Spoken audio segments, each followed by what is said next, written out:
일본 사람들은 다른 사람들에게 패 끼치는 것을 굉장히 조심스러워합니다. 그래서 작은 일이 있어도 스미마셍, 스미마셍, 미안합니다, 죄송합니다, 이런 말을 입에 달고 살죠.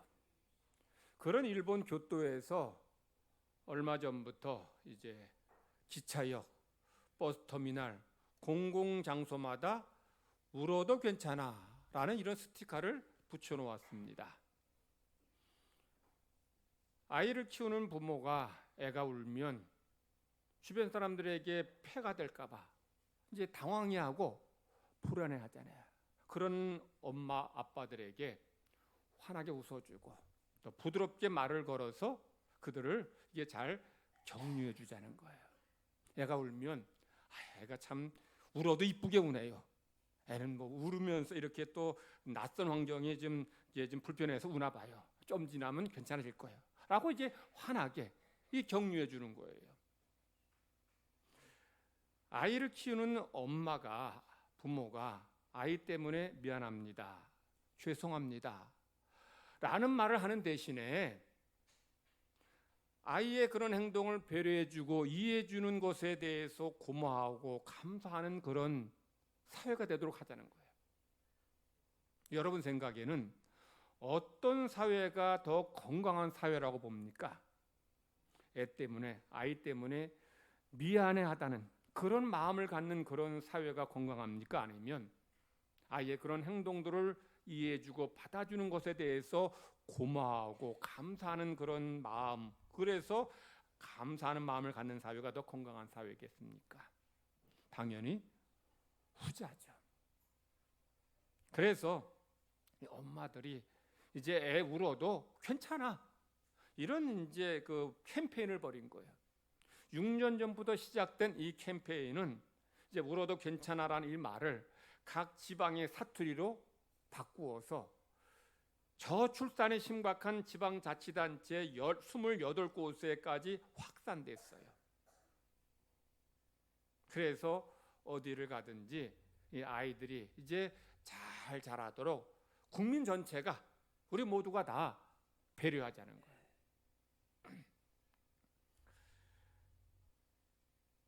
이에 반해서 한국에서는 노키즈존이 꾸준히 늘어난다고 합니다.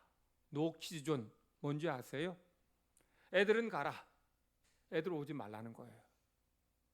애만 안 옵니까? 젊은 부모들도 오지 말라는 거죠.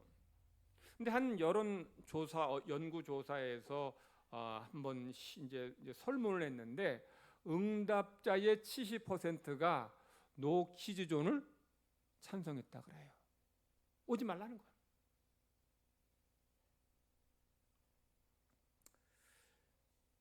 우리 국민들이 이 노키즈존에 찬성하는 것은 사실 아이들 때문이 아닙니다. 애들이 떠들고 뭐 왔다 갔다 하고 분접하게 해서 그래서 애들 오지 말라 그러는 게 아니에요. 그럼 누구 때문에? 애들 때문이 아니라 몰상식한 부모 때문이죠.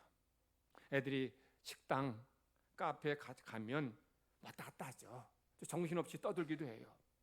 그런데 이제 뭐 적절하면 괜찮은데 조금 이제 도가 지나치면 좀 너무 난접하게, 너무 시끄럽게 그러면 그때 엄마가 어떻게 해야 돼요? 애를 좀 제재해야 돼요. 그러면 안 돼 하고 제재하고, 또 주변 사람들한테 아이고 죄송합니다, 우리 애가 조금 어려서 그랬으니 좀 양해해 주세요, 말 한마디 하면 그거 가지고 뭐라 인상 쓸 사람 아무도 없어요. 그런데 애들이 그냥 정신없이 왔다 갔다 하고 떠들고 부딪히고 남의 발 밟고 뭐 깨뜨리고 이러는데 부모들이 전혀 제지를 하지 않는 거예요. 그래서 그냥 보다 못해 이제 좀 나이 든 사람이 좀 누가 좀 아이한테 그러면 안 돼라고 이렇게 좀 부드럽게 얘기하면 이 부모들이 아니 왜 우리 아이 기죽이냐고 적반하장으로 싸울 듯이 덤벼드는 거예요. 자, 그러니 애들이 꼴 보기 싫어서가 아니고 그런 몰상식한 그런 부모 보기 싫은 거죠. 그러니 애들 노키즈존을 찬성한다는 거예요. 아기들은 낯선 환경에 가면 이제 우는 게 당연해요. 애들은 잠시도 가만 못 있습니다. 근데 그런 아이들 때문에 녹시존 만들면 젊은 아빠 엄마들도 그 식당에 카페에 못 오게 되니, 그러니 애를 낳으려 하겠냐는 거죠. 물론 지금 말씀드린 것처럼 애들 때문에 녹시존에 찬성하는 게 아니라 몰상식은 부모 때문이죠.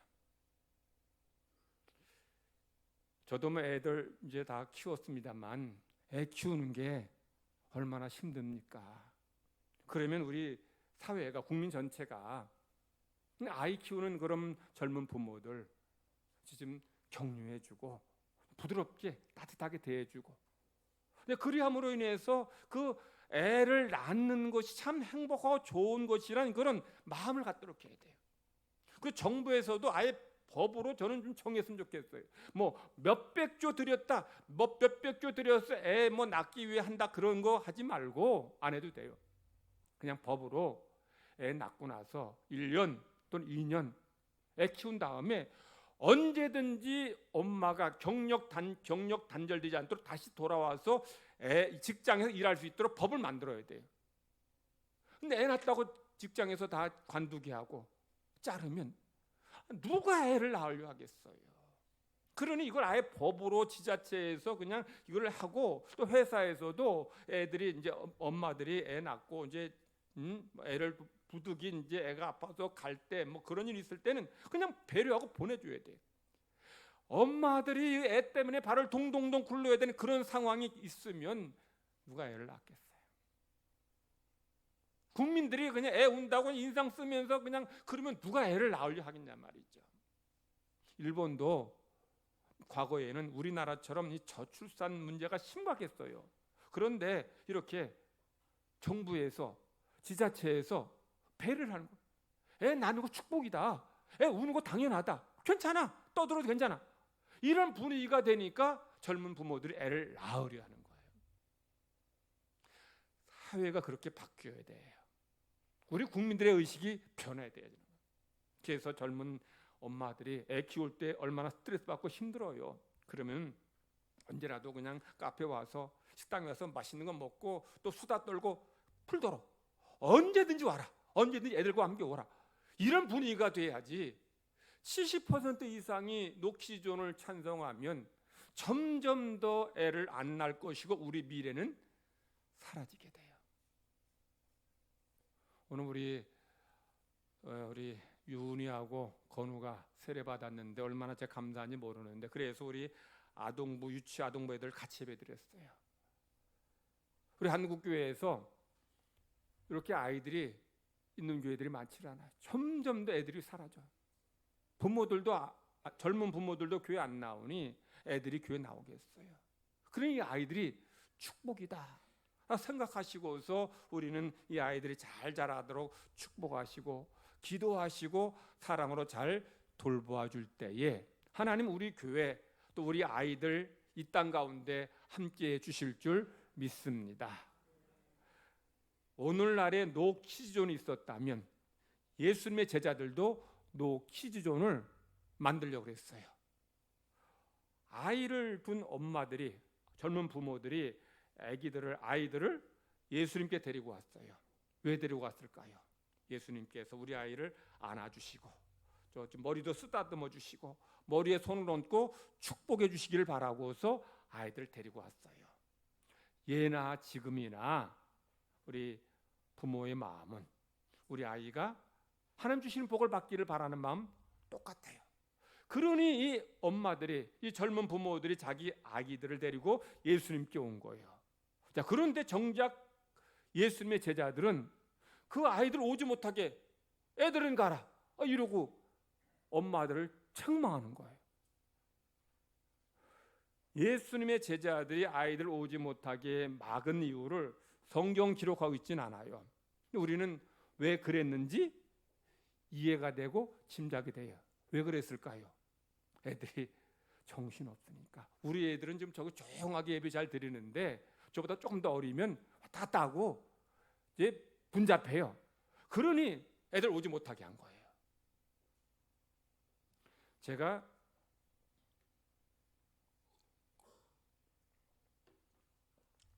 귀가 좀 어두워가지고 불편한 게 있지만 좋은 점도 있어요. 뭐가 좋으냐?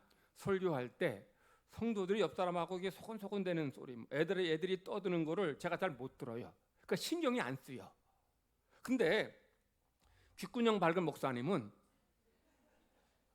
옆에 분하고 이제 얘기하거나 애들 왔다 갔다 하면 막 신경 쓰여가지고 이 말이 혀가 꼬이고 설교를 죽을 써요. 이 설교는 이 정신을 고도로 집중해야 되는 이런 아주 힘든 작업이에요. 힘든 일입니다. 그런데 집중해서 설교하는데 성도들 옆 사람하고 소곤소곤대고 또 어르신들 또 입이 마른다고 또 사탕 꺼내가지고 부시럭부시럭 대면서 또 사탕 먹으면 그게 신경 쓰이니까 이 말이 꼬이는 거예요. 애들 막 왔다 갔다 하고 막 그러면 이 정신이 사나워서 설교를 죽어 쓰는 거예요. 예수님 제자들이 애들 오지 말라 하는 거 사실 누구 위한 거예요? 예수님이 위한 거예요. 예수님이 위한 거예요. 예수님이 이 말씀 가르치시고 전하는데 애들이 왔다 갔다 하고 뭐 그러면 예수님 또 헷갈려 할까 봐, 예수님 힘들어 하실까 봐 지금 일부러 막는다고 한 거예요. 도와드린다고. 근데 예수님은 어떻게 하셔요? 제자들에게 화를 내십니다. 여러분, 성경에서 예수님이 화내신 거 기억난 게 뭐가 있어요? 성전에서, 기도할 성전에서 장사하고 돈 바꾸는 거, 그것 때문에 아주 화를 내셨어요. 그 다음에 위선적인 종교 지도자들, 그 종교 지도의 위선적인 형태 때문에 주님께서 이제 책망하시고 좀 화를 내시긴 했는데, 다른 데에서는 주님이 별로 화내신 적이 없어요. 근데 지금 주님께서 누구에게, 제자들이 화를 내시는 거예요? 왜 화를 내셔요? 가장 순수하고 하나님 나라에서 환영받을 이 아이들을 애들은 가라고 쫓아내고 부모들을 책망했으니 예수님께서 제자들에게 분노하시고 화를 내신 거예요. 뭐라고 말씀하신 주님께서 제자들에게, 어린 아이들이 내게 오는 것을 금하지 말라. 하나님 나라가 이런 자의 것이니라. 아멘. 예수님이 이미 전에 이 어린 아이를 예수님과 같은 급으로 올려주셨어요. 제가 오늘 예배 시작하면서 읽은 말씀이 그 말씀인데, 뭐라고 주님 말씀하시는가 하면, 누구든지 내 이름으로 어린 아이 하나를 영접하면 곧 누구를 영접해요? 나를 영접하며, 나를 영접하는 것은 나를 영접하는 것이 아니라 나를 보내신 이를 영접함이니라. 지금 어린아이 대접하는 것이, 그 누구 대접하는 것이? 예수님 대접하는 거예요. 어린아이랑 예수님을 같은 급으로 높여주셨어요. 그리고 하나님 나라의 주인은 누구다? 어린아이라는 거죠. 이것은 당시 사람들이 어린아이는 지금 인격이 온전치 못하다고 생각했어요. 아직 어리석기 때문에, 그러니까 인격이 온전치 못한 아이들이라고 생각하고 애들을 가라, 못 오게 하고, 이런 잘못된 행태, 잘못된 모습을 주님께서 꾸짖고 책망하시는 거예요. 그러면서 하나님 나라는 이런 자의 것이니라, 어린아이의 것이라는 거죠. 이 말씀이 천국은 어린아이들만 간다는 그런 뜻은 아니죠. 어린아이의 성품을 가진 자가 하나님 나라의 시민 된다는 거예요. 여러분, 어린아이 성품 많지만 그 중에서 천국 시민의 성품과 닮은 것이 몇 가지 있어요. 그 중에 한 3가지만 들라면, 순결한 거죠. 겸손한 겁니다. 그리고 신뢰하는 거예요. 부모를 신뢰하잖아요. 이처럼 우리 어린아이들의 이런 순결한 성품, 겸손한 성품, 하나님을 신뢰하는 성품, 이것을 본받고 따라가라는 거예요. 그래서 주님께서는 이렇게 하나님 나라 들어가는 데 있어서 가장 환영받고 우선되어야 될 어린아이들을 가라고 쫓아냈으니, 그러니 제자들에게 분노하신 거예요. 하나님 나라는 이 세상 나라의 원리, 세상 나라의 가치대로 돌아가지 않습니다. 세상에서 어린아이들 어리석다고 시끄럽다고 가라 하는데, 하나님 나라에서 1등석 여기 누가 앉아요? 어린아이들이 앉는다는 거예요. 그리고 여러분들 성인들은 어린아이처럼 겸손하고 신뢰하고 순결한 사람이 되어야 된다는 거예요. 그게 바로 천국 백성의 자격이고 천국 백성의 성품이라는 거예요. 오늘 우리 김유은, 김건우 학생 두 학생이 세례 받은 것이 얼마나 감사한지 모릅니다. 우리 교단에서는 몇 년 전부터 아동 세례를 베풀도록 법을 바꿨어요. 전에는 우리 교단에서도 다른 교단도 마찬가지겠지만 유아 세례하고 성인 세례만 베풀었어요. 근데 문제는 어떤 문제가 생기는가 하면 부모가 믿지 않아서 유아 세례를 베풀자는 그런 경우가 있죠. 근데 친구들이 전도회에서 교회 나온 아이들, 이런 아이들은 유아 세례를 안 받았는데 성인 세례 받을 때까지 세례를 안 베푸는 것은 이건 성경적이지 않다. 그래서 교회 학교 다니는 어린 아이들, 이 아이들에게 세례 베푸는 것이 바로 하나님의 뜻이다라고 생각해서 헌법을 바꿨어요. 그래서 아동 세례 6세부터 13세 아이들에게 세례를 베풀게 하는 거예요. 사실 우리 여기 저 위에 앉아 있는 대부분의 우리 아이들이 다 유아 세례 받은 아이들이에요. 근데 유아 세례 받았는데 유아 세례는 세례 받는 아기들의 본인의 의사는 전혀 고려되지 않았어요. 부모의 믿음, 부모의 신앙만 가지고 세례 베풀었어요. 근데 사실 세례는 내가 예수님 믿겠습니다, 내가 예수님은 나의 구원자로 고백합니다, 이런 고백을 한 다음에 베풀어 줘야 돼요. 오늘도 제가 우리 유은이하고 건우 이제 예배 드리기 전에 제 방에서 제가 문답을 했어요. 예수님이 나의 죄를 위해 십자가 죽은 것을 믿느냐, 내가 구원받는 건 믿느냐, 내가 천국 가는 건 믿느냐, 네 대답해서 세례 베푼 거예요. 이 아동부 아이들만 돼도 이제 말을 알아듣고 내가 예수님의 십자가의 죽으심으로 구원받은 것을 깨닫고 믿게 될 때에 그때 세례를 베푸는 거예요. 그러니 이 아이들에게 아동 세례 베푼 것이 얼마나 참 감사하고 제가 은혜가 되는지 몰라요.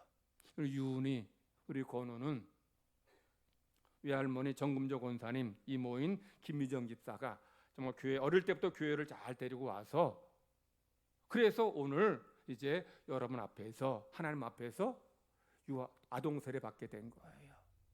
자, 그러므로 성도 여러분은 우리 유은이와 건우 또 그리고 저 위에 앉아 있는 유아 세례 받은 아이들, 이 아이들이 믿음 안에서 잘 자라고 평생을 하나님을 떠나지 않는 그런 신앙의 사람이 되도록 만날 때마다 쓰다듬어 주고 또 사랑한다고 격려해 주고 기도해 주어야 돼요.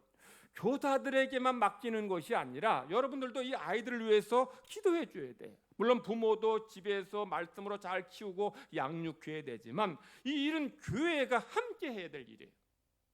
그리할 때 이 아이들이 자라서 하나님이 기뻐하시는 믿음의 사람들이 될 것이고 우리 교회를 잘 섬기는 기둥 같은 사람이 될 줄 믿습니다.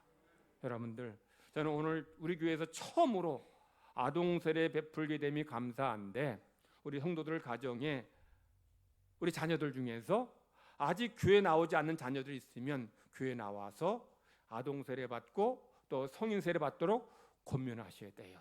그리고 오늘 예배드리는 우리 저 위에 있는 친구들도 우리 유은이, 건우처럼 이제 믿지 않는 친구들을 전도해서 교회 데리고 나와서 그 아이들도 이제 교회 나온 지 6개월 되면 아동 세례 베풀 수 있어요. 그래서 예수님을 믿는 믿음으로 세례를 받게 될 때에 이 세례 받는 의식을 통해서 이 아이들이 평생 주님을 떠나지 않는 믿음의 사람이 될 줄 믿습니다. 여러분, 아이들에게 세례 베풀고 불교에서는 뭐 이제 여기다가 뭐 이렇게 뭐 하는 의식이 있어요. 이게 별거 아닌 것 같은데 별게 아닌 게 아니에요. 세례 받으면 혹 이제 아이들이 자라면서 어떤 뭐 계기로 인해서 교회를 떠날 때가 있어요. 그런데 떠날 때 있어도 또 문제 만나고 어려움 만날 때 어떤 계기를 통해서 그 아이들 마음속에 장성한 다음에서라도 내가 세례 받았는데 내가 하나님의 자녀인데 이런 의식이 그로 하여금 다시 문제 위기 있을 때 어디로? 교회로 나오게 돼요. 그래서 어찌하든지 세례를 베푸는 것이 중요해요. 예수는 믿겠습니다. 이런 믿음이 있고 그걸 확신이 있으면 세례 베풀어야 돼요. 그래서 우리 아이들 친구들 통해서 우리 다른 친구들도 교회 나와서 믿음 생활하고 세례 받아서 그 아이들이 잘 자라가기를 하나님은 간절히 바라십니다. 하나님 아버지